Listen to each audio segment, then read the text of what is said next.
Yeah. Yes, folks, if you haven't been there, please go. Try it. Enjoy it. You'll love to stay. I was in Portland. I'd gotten out of jail, and I was riding my bicycle, and I was intentionally hit. There was a car going by about 50 miles an hour.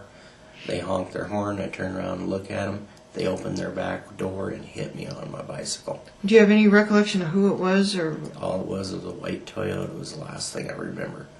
And I was out for approximately 45 minutes. And you hit your head on the railroad track? Yes. Going at... Yeah. Well, they were going at 50. Yeah. So how were you rescued? I wasn't. I picked myself up. You lay there for 45 minutes? Unattended? On the railroad tracks. Oh my gosh! You could have had a train run over you. Wouldn't be that lucky. Or a car. Yeah. But nobody came by and... the car wouldn't have got me. I was off on the side in the ditch. And nobody noticed you driving by and stopped? No, it was somewhat deserted. It was an industrial street. So now, as a result of that, you are not allowed to drive? Yes. Cannot drive because of my seizures. And how often does this happen to you? Well, sometimes 10, 15 times a day. That you'll have the absence? Yeah. And they're not really noticeable by people. I'll notice I'll be having light seizures, and then, about every couple of weeks or so, I'll get the heavier seizures. I've only had 3 grand malls. Only? Those are big time. Oh yeah, you flop around like a fish out of water. Everybody just cringes at how just awful the whole Franklin scandal was. Was it an isolated case, or was it the only savings and loan that, no, or credit union? I understand Larry had done this 3 times before. And you never hear about the other ones. So, he built up and crashed the three credit unions, and that on the East Coast.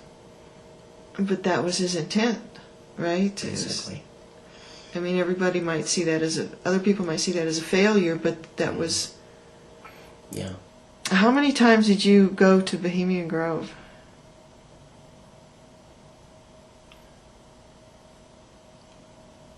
Once officially. That was an interesting answer. Yeah. And, if you're just one person, you have to rely on the public defender. You might as well kiss it goodbye, because, there's no way you can go to defend yourself. If there's things you need to get, you won't be able to get them. Phone calls are recorded, and we had evidence that would have set me free and would have put a lot of people in jail. And I told my brothers where to go to get it. And it was a bad snowstorm. They drove 4 hours to get to this abandoned farm place.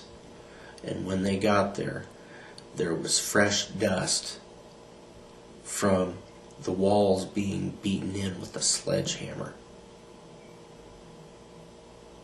And if you want, I'll take you up there tomorrow and show you. It's still there. And it's not going to be there much longer because it's going to be torn down. And it was a nice place. It just didn't It was have a beautiful place. It was a showcase. So. And somebody ought to be held accountable for that. Oh, I know it. And the evidence was destroyed. It was gone. Yeah, it was taken. Yeah. It was taken. They beat everything to a pulp. So, but how would you suggest a curriculum for school-age kids? Oh, they need to have, a law class, not just government, but law, and to where they learn the Constitution and memorize it word for word and understand what the words mean, because so many constitutional rights are broken when they are arrested. So So we're entering the house that was where Rusty was staying, where you were staying in 1988. It used to be really a nice showcase.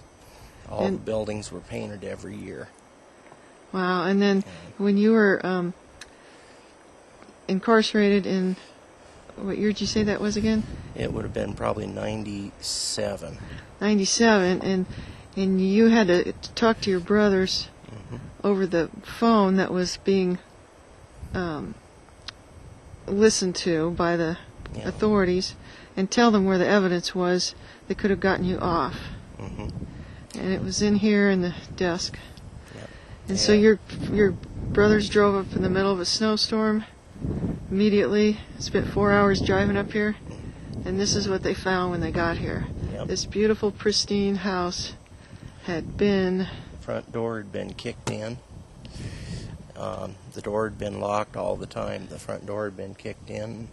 They went upstairs and beat the walls with a sledgehammer and ceiling, and they shot up all the appliances and broke every window out of the house.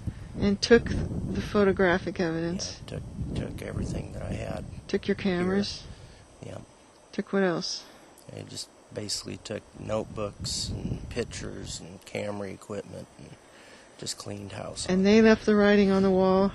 Yeah. And left military shell casings. Yeah. Which you had analyzed. Yeah. So who would have access to military ammunition like that? Hard to say. FBI? Probably. That's who we're figuring it was. Yeah. So. Well, let's see what they did.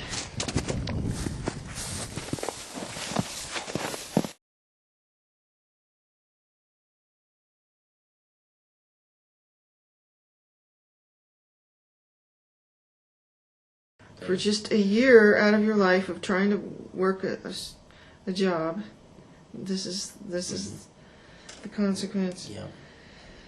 Well, Rusty, I do hope that people will at least consider your case and maybe a few others of extenuating circumstances and give you a break, because I just think it's long overdue. Oh, thank you.